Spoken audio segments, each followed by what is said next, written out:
जय जय रघुवीर समर्थ. दशक 16. समास 3. पृथ्वी स्तवन निरूपण नाम. श्रीराम. धन्य धन्य हे वसुमती, हिचा महिमा सांगो किती. प्राणीमात्र तितुके राहाती, तिच्या आधारे श्रीराम. अंतरिक्षी राहाती जीव, तोही पृथ्वीचा स्वभाव. देह जड नसता जीव, कैसे तगती श्रीराम. जाळीती पोळीती कुदळीती, नांगरीती उकरीती खाणती. मळमूत्र तिजवरी करीती, आणि वमन श्रीराम. नासके कुजके जर्जर, पृथ्वी वीण कैसी थार. देहांत काळी शरीर, तिजवरी पडे श्रीराम. बरे वाईट सकळ काही, पृथ्वी वीण थार नाही. नाना धातू द्रव्यतेही, भूमीचे पोटी श्रीराम. प्रस्तुत समासात समर्थाने पृथ्वीचे स्तवन केलेले आहे. समर्थ श्रोत्यांना मोठ्या प्रेमाने सांगतात की ही पृथ्वी खरोखर धन्य आहे. तिचा महिमा कितीही वर्णन करून सांगितला तरी तो कमीच पडेल. या विश्वातले संपूर्ण प्राणीविश्व या पृथ्वीच्या आधाराने राहतात. आकाशात जे पक्षी उडतात ते सुद्धा पृथ्वीच्या आधारानेच राहत असतात. त्याचे कारण एकच, त्यांचा देह पृथ्वी तत्वातच नांदत असतो. ते देह जर जड नसते तर ते तगले नसते, हे लक्षात घ्या. या पृथ्वीवर राहणारे लोक पृथ्वीला जाळतात, पोळतात, कुदळीने खणतात, नांगरतात, माती खणून उकरतात, मलमूत्र विसर्जन करतात. ओकाऱ्यासुद्धा पृथ्वीवरच म्हणजे जमिनीवरच करतात. नासके कुचके अतिजीर्ण झालेले सर्व काही टाकायला त्यांना पृथ्वीचाच आधार घ्यावा लागतो. देहाचा शेवट येतो तेव्हा हे शरीर शेवटी पृथ्वीवरच पडते. जे काही बरे वाईट घडते त्याला पृथ्वीचाच आधार आहे. नाना प्रकारचे मौल्यवान धातू आणि द्रव्य पृथ्वीच्या पोटातच सामावलेले असते. एकास एक संहारिती, प्राणी भूमीवरी असती. भूमी सांडून जाती, कोणीकडे श्रीराम. गडकोट पुरे पट्टणे, नाना देश कळती अट्टणे. देव दानव मानव राहाणे, पृथ्वीवरी श्रीराम. नाना रत्ने हिरे परिस, नाना धातू द्रव्यांश. गुप्त प्रगट करावयास, पृथ्वीविण नाही श्रीराम. मेरू मांदार हिमाचळ, नाना अष्टकुळाचळ. नाना पक्षी मच्छव्याळ, भूमंडळी श्रीराम. श्रोते हो, प्राणी एकमेकांचा सतत संहारच करीत असतात, परंतु हे सारे पृथ्वीच्या आधारेच चालते. पृथ्वी सोडून कुठेही जायचे म्हटले तर प्राण्यांना जागा आहेच कुठे. गड, कोट, गावे, शहरे, नाना प्रकारचे देश हे सारे पृथ्वीला प्रदक्षिणा घातल्यावरच कळतात. देव, दानव आणि माणसे या पृथ्वीवरच वास्तव्य करून राहतात. नाना प्रकारची रत्ने, हिरे, परीस, नाना प्रकारचे धातू, द्रव्य हे सारे जे गुप्त आहे ते पृथ्वीमुळेच प्रगट होते. मेरू, मंदार, हिमालय यासारखे 8 मोठे पर्वत, नाना प्रकारचे पक्षी, मासे, सर्प यांचा आधार ही पृथ्वीच आहे. नाना समुद्रा पैलीकडे, भोवते आवरणोदकाकडे. असंभाव्य तुटलेकडे, भूमंडळाचे श्रीराम. त्यामध्ये गुप्त विवरे, लहान थोरे अपारे. तेथे निबिड अंधकारे, वस्ती कीजे श्रीराम. आवरणोदकते अपार, त्याचा कोण जाणे पार. उदंड दाटले जळचर, असंभाव्य मोठे श्रीराम. त्या जीवनास आधार पवन, निबिड दाट आणि घन. फुटो शकेना जीवन, कोणेकडे श्रीराम. त्या प्रभंजनासी आधार, कठीणपणे अहंकार. ऐसा त्या भूगोळाचा पार, कोण जाणे श्रीराम. नाना पदार्थांच्या खाणी, धातू रत्नांच्या दाटणी. कल्पतरू चिंतामणी, अमृतकुंडे श्रीराम. ह्या नाना समुद्रांच्या पलीकडे आवरणोदकांचे वेढे पडलेले आहेत. त्या ठिकाणी पर्वतांचे मोठे मोठे कडे तुटलेले आहेत. त्या डोंगरांमध्ये अनेक काळोखभरली भुयारे आहेत. सहजासहजी ती दिसत नाहीत. आवरणोदके तर इतकी अपार आहेत की त्यांचा शेवट लागणे कठीण. त्यात प्रचंड मोठे असे भयप्रद जलचर आहेत. त्यांना आधार वाऱ्याचा. हा जो वायू आहे तो खूप घनदाट आणि निबिड आहे. त्यामुळे पाणी कुठूनही वाहून जात नाही. वायूला घनदाट अशा अहंकाराचा आधार आहे. हा अहंकार म्हणजे पृथ्वी.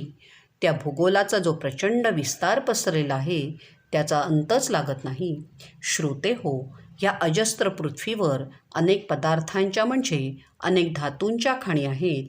त्या धातू आणि अनेक प्रकारची रत्ने गच्च भरलेली आहेत. शिवाय या पृथ्वीवर कल्पतरू, चिंतामणी रत्ने आणि अनेक अमृतकुंडे आहेत. नाना द्वीपे नाना खंडे वसती उद्वसे उदंडे.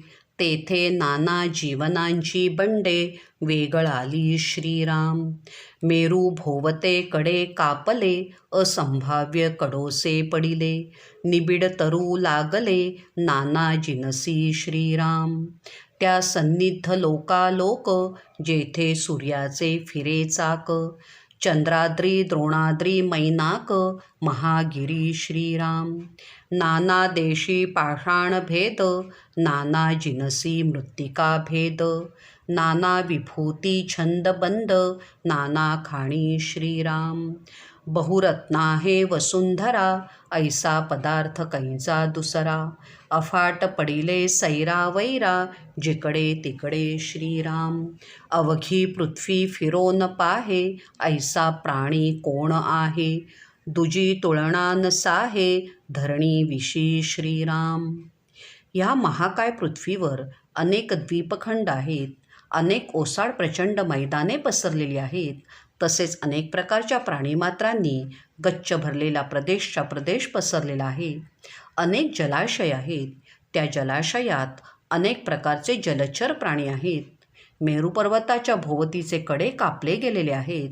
त्यातून सूर्याचे किरण कवडसे पडतात. घनदाट अरण्यातून नाना प्रकारचे प्रचंड वृक्ष वाढलेले आहेत.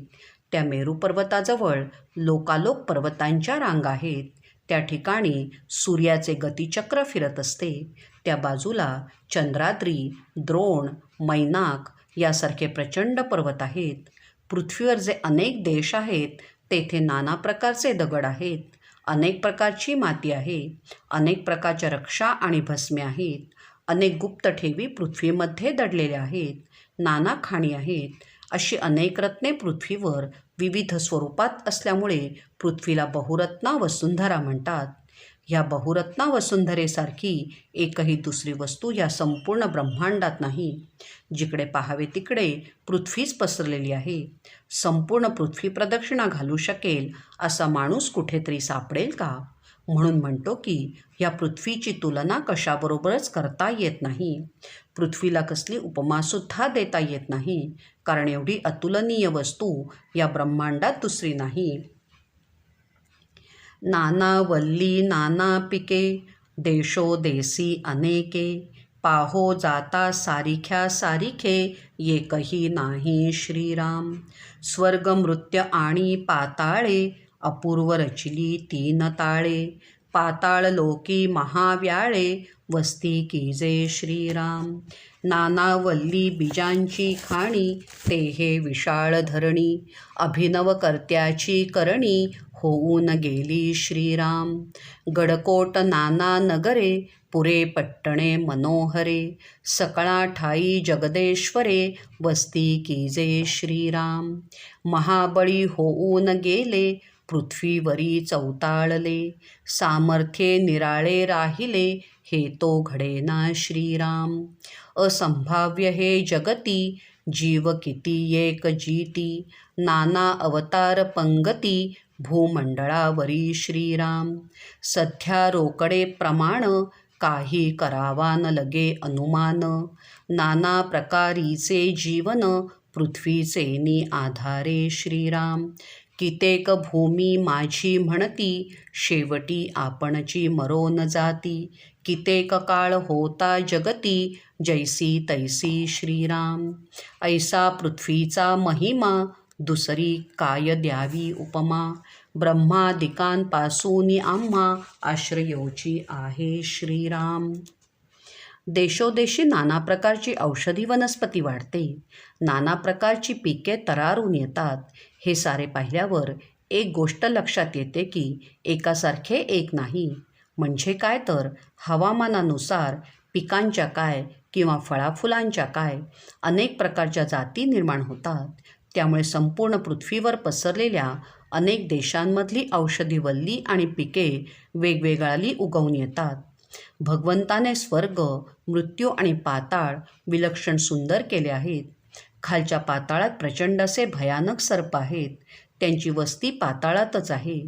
या पृथ्वीवर मगाशी सांगितल्याप्रमाणे तऱ्हेतऱ्हेच्या औषधी वल्लींची, त्यांच्या बीजांची जणू खाणच आहे. भगवंताची ही करणी विलक्षण अभिनव स्वरूपाची आहे.